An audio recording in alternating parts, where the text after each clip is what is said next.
Maestro Carlos, bienvenido a Conociendo a la Comunidad M. Estoy muy contenta de que esté el día de hoy con nosotros acompañándonos y para comenzar nos encantaría que se presentara.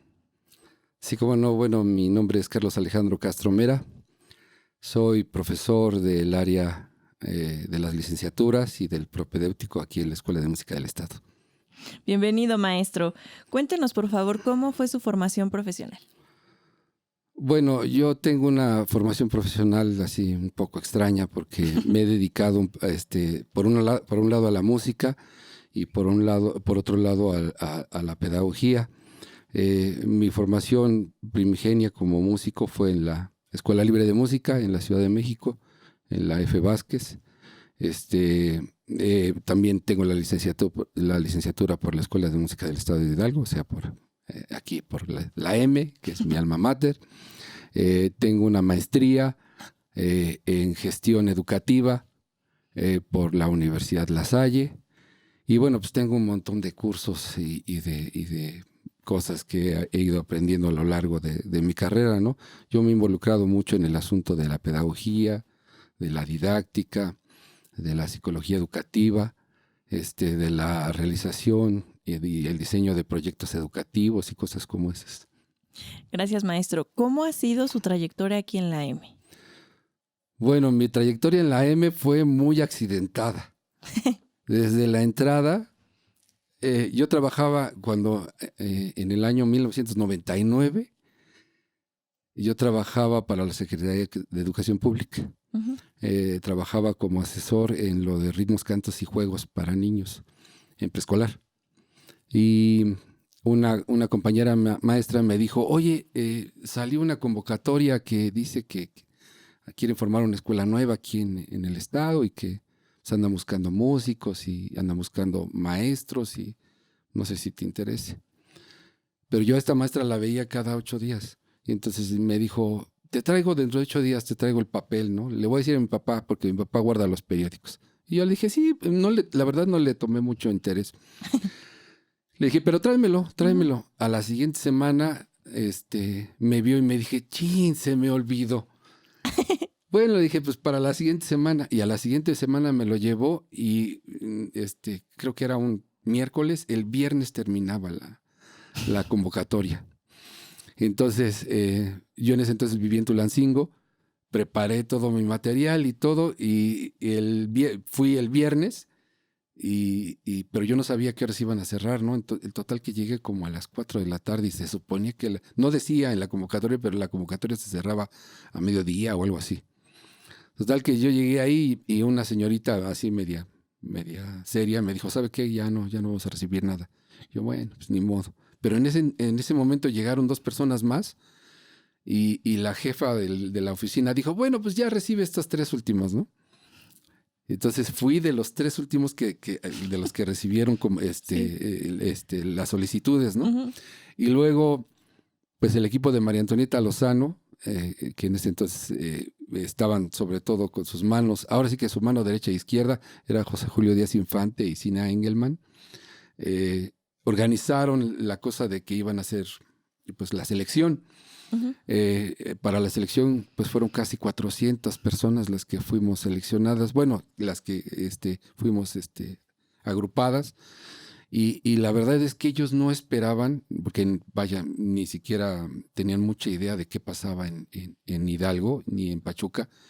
Se llevaron la gran sorpresa de que Pachuca tiene un gran talento musical y que hay mucha gente con mucho talento, que hay gente con muchas ganas de hacer música y que solo necesitaban un espacio como ¿no? Estamos hablando de una época en donde ni siquiera la universidad había sacado una licenciatura en música.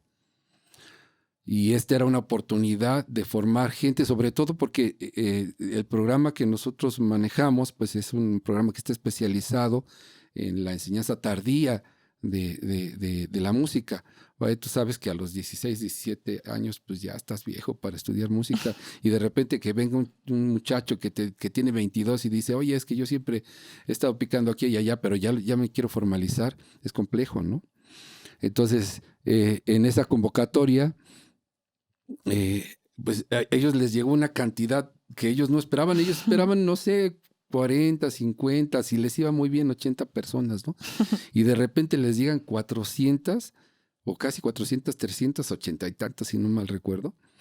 Y bueno, pasaron unas jornadas tremendas, así como de 8 de la mañana a 9 de la noche, durante mucho más días de los que ellos pensaban. Y bueno, hacía mucho frío, a mí me tocó hasta el último, y fue en la Escuela de Artes.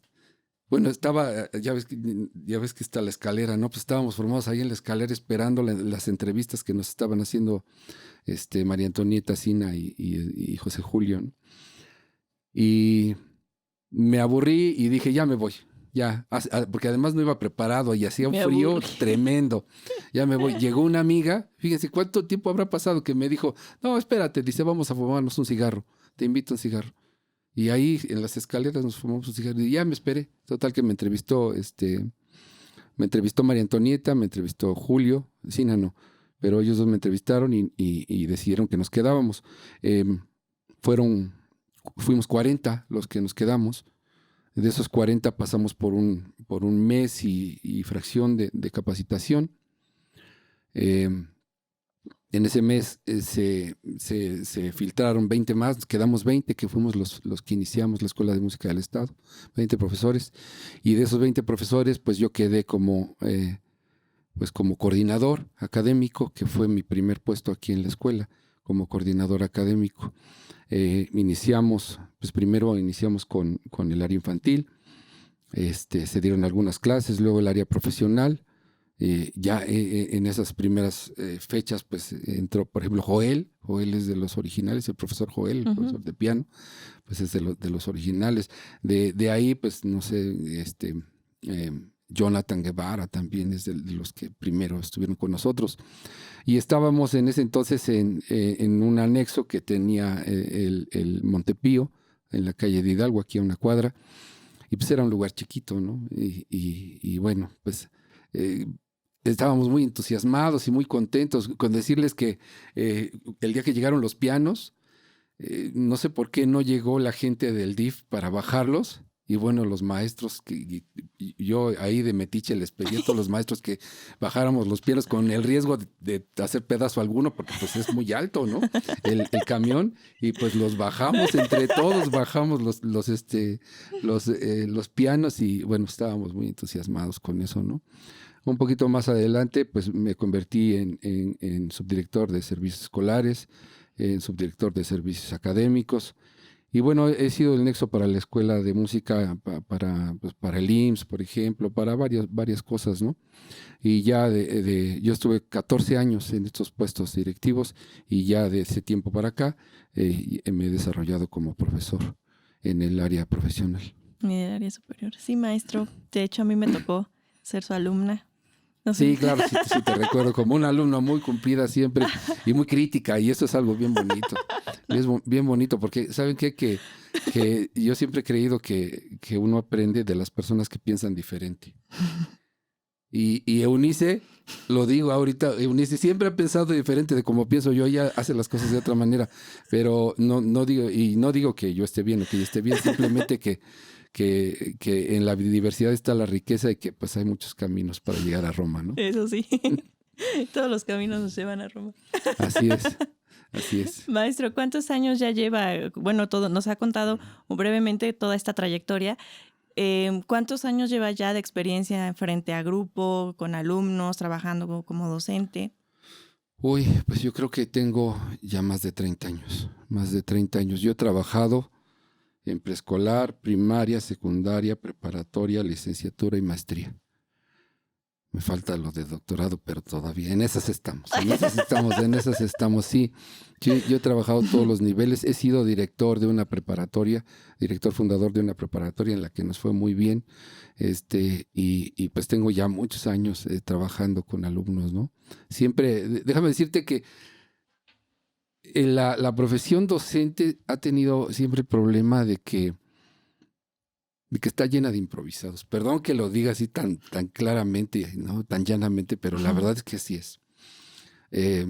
Mucha gente que por cualquier cosa no logra su éxito en la carrera que escogió, hasta ahí ese dicho horrible, ¿no? Decía que aunque sea de maestro, y lo que sucede muchas veces es que ese maestro dice, o ese supuesto maestro, dice, bueno, en lo que encuentro algo mejor, y unos meses, y esos meses se convierten en años, y esos años en lustros, y esos en décadas, y terminan siendo profesores que no querían ser profesores, ¿no? En mi caso no es así, o sea, yo siempre tuve como que esa vena de querer enseñar, esa vena docente, siempre me ha llamado la atención, y tuve un par de profesores en la preparatoria, que yo creo que, bueno, todos hemos tenido algún profesor que nos ha marcado, para bien o para mal, ¿no? Pues yo tuve esos dos profesores, uno que era de historia y otro de historia universal y otro era de textos clásicos, ¿no? De literatura. Y bueno, eran así, wow, de verdad que, por ejemplo, el maestro de literatura nos contaba la Ilíada, la Odisea y todo, y metía bromas y metía cosas así. Bueno, nos dejaba así a la orilla del asiento y decía, bueno, pues ahí, y luego venía Menelao y aquí está París junto con Helena de Troya y ya llegó con su ejército. Híjole, ¿qué creen, muchachos? Ya sonó. No, y bueno, así, nosotros, no, ¿cómo que? Le hacía como en las telenovelas que los viernes es cuando dejan así a la gente más picada para que el lunes... Sin así, falta. así nos hacían, ¿no? Así nos hacía. Y el otro profesor también nos contaba la historia así, de una manera mucho más amena que la gran mayoría de los profesores, ¿no? La clase de historia, por ejemplo, en México, eh, pues es malísima, porque te dan un hecho, un lugar, una fecha, y vámonos a lo siguiente, ¿no? No se profundiza. Y cuando no se profundiza en un tema, siempre es aburrido. En cambio, cuando profundizamos en cualquier cosa, lo mismo da, no sé, el diseño de las alas de una Catarina que la situación en Ucrania o lo que sea. Si se profundiza, se vuelve interesante, ¿no? Y eso siempre estamos buscando los profesores, que sea interesante, ¿no? ¿Cómo ha sido para usted el estar trabajando en todos estos niveles académicos a su tiempo? ¿Y qué es lo que usted ha querido impregnar en sus alumnos y en las personas que usted ha tenido la oportunidad de estarles enseñando alguna materia? Bueno, por lo regular,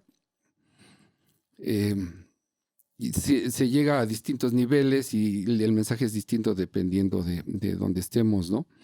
Por ejemplo, en preescolar, la idea de que el alumno tenga una figura en la que pueda confiar es importante. Yo, por ejemplo, estuve en APAN, en Sagún, dando clases, no solo como asesor, sino en vivo con los niños, dando clases de música en preescolar. Y para mí al principio fue muy difícil porque son lugares, en ese entonces eran lugares donde los hombres llegaban a los 16, 17, se iban a Estados Unidos y eran lugares donde había muy pocos hombres, ¿no? Y la visión que tienen los niños de los hombres es que se emborrachan los fines de semana y bueno, hacen tonterías, ¿no? El que los niños se acercaran a mí fue muy difícil. Y ya después cuando se acercaron, lo difícil era quitármelos de encima porque ahí no se pueden hacer cosas buenas que parezcan malas, ¿no? Y entonces el generar un ejemplo es importante. Hablando del área profesional, yo siempre o casi siempre doy mis clases con los grupos nuevos hablándole de lo que yo llamo actitudes profesionalizantes. Esto es que vaya, un ingeniero en audio o un músico tienen muchas cosas en común más allá de trabajar con el sonido, ¿no? Y yo siempre les digo que hay una serie de características que convierten a una persona en un profesional. La honestidad, el trabajo, el compromiso, la responsabilidad, la creatividad, la búsqueda del cambio, el no tenerle miedo al cambio, todas esas cosas forman un conjunto de actitudes que yo llamo profesionalizantes y que hacen que la persona que tiene una licenciatura sea distinta de las personas que no lo tienen, ¿no? Hablando de los docentes, por ejemplo, yo siempre platico cuando hablamos de planeación, de los programas o de cosas así, o simplemente de la planeación didáctica del día de hoy. Miren, ¿saben qué? Hay una diferencia entre un empleado y un profesional. Y miren que podemos ser empleados, pero ser profesionales. Pero el empleado le dicen qué hacer, cuándo hacerlo, cómo hacerlo, dónde hacerlo, con quién hacerlo. El profesional, en cambio, es una persona que aplica su experticia para solucionar problemas o para buscar oportunidades. El ejemplo más sencillo que más me ha funcionado, que más entienden, es el del médico de urgencias.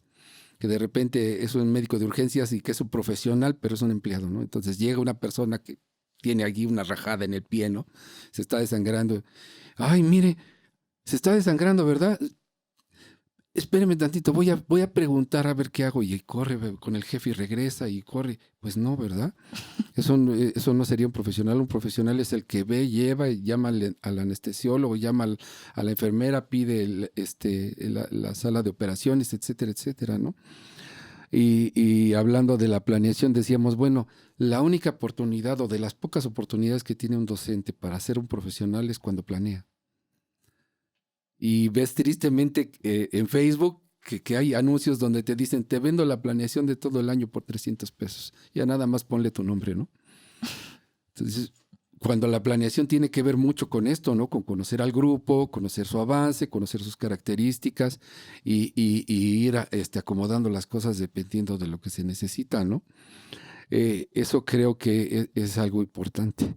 La idea de que cuando nos convertimos en profesionales, ya sea músicos o ya sea ingenieros en audio, pues por ejemplo tienen que saber cómo venderse. Y la escuela no les va a dar todo. Ninguna escuela les va a dar todo. Entonces tienen que saber cómo venderse, tienen que aprender sobre relaciones, tienen que aprender cosas que la escuela no les da, ¿no? Todos los profesores, y a mí me consta que la gran mayoría o prácticamente todos, les decimos, miren, lo que les damos en la escuela es la punta del iceberg. Todo lo demás está ahí abajo y ustedes tienen que hacerlo. Si se quedan nada más con lo que nosotros les damos o con las tareas y las prácticas que nosotros les damos, pues difícilmente van a avanzar, porque la verdad es que aunque nosotros tratamos de hacer un acercamiento entre lo que es la vida y lo que es la escuela, la verdad es que todavía la brecha es demasiado grande. Maestro, ¿cómo ha sido para usted todo esto que nos comenta, lo que quiere implementar y lo que quiere que se lleven, ¿no? Los alumnos y las personas que usted va conociendo? Ahora, ¿qué a usted le ha dejado también el ser maestro a título personal? ¿Qué experiencia le ha dejado el compartir con personas de todas las edades prácticamente? ¿Y qué se lleva usted de forma personal como maestro? Uy, pues muchas cosas, muchas cosas. Un buen maestro nunca está solo. Nunca está solo. Nosotros nos nutrimos de los demás. Yo soy un gran admirador de Fernando Savater y en alguno de sus libros hablaba sobre este asunto de qué es lo importante en la vida, ¿no? Y él dice, bueno, las personas que piensan, por ejemplo, que lo importante es el dinero, dices, bueno, ¿y para qué quieren el dinero? Pues para tener cosas. ¿Y para qué quieren tener cosas? Pues para que los demás los admiren, los quieran, los envidien, ¿no? Siempre tiene que ver con los demás. Esto es en un mundo en el que solo existieras tú, pues poco tendría de sentido que trajeras un Lamborghini, por ejemplo, un coche así súper lujoso, ¿no? Si nadie te va a ver. Es más, si no tuvieras amigos con quien compartirlo, un coche muy grande o una casa muy bella, con una alberca y todo lo que tú quieras, pues pronto perdería El sentido, la razón, ¿no? Entonces, la verdad es que lo más importante es la vida y las relaciones que nosotros tenemos con los demás. Y en ese sentido, te decía yo, un buen maestro nunca está solo. Y yo tengo, pues, muchos alumnos, imagínate, 30 años, muchos alumnos que han terminado por convertirse en mis amigos y que nos vemos ya de otra, en colegas inclusive, ¿no? En colegas que de repente ya los ves y pues ya son tus colegas y te da mucho gusto verlos crecer, ¿no? Ahora, otra cosa que podemos decir que es importante del maestro, y por eso me gusta mucho esta profesión, es que el maestro puede dar lo que no tiene y puede conseguir que una persona logre lo que él no logró. Y nosotros somos un poco como papás, ¿me entiendes? Y entonces, cuando un alumno logra cosas que tú no pudiste lograr, te sientes muy orgulloso y muy contento. Creo que eso es algo que de lo más importante, de las muchas cosas que me deja la profesión. Claro. Maestro, le agradezco muchísimo el que nos haya dado de su tiempo para que estuviera aquí con nosotros en esta entrevista. Gracias por compartirnos de su trayectoria, de lo que ha pasado, brevemente yo sé, ¿no? Y cómo ha llevado su vida, porque al final, aunque yo sé que hace otras actividades, no todo es ser docente o trabajar, pues bueno, también es parte de conocerlo a usted como persona. Y pues le agradezco una vez más que haya estado aquí con nosotros. Es bienvenido y espero que pronto nos volvamos a ver por acá. Yo también lo espero. Buenas tardes. Muchas gracias. Gracias a usted, maestro.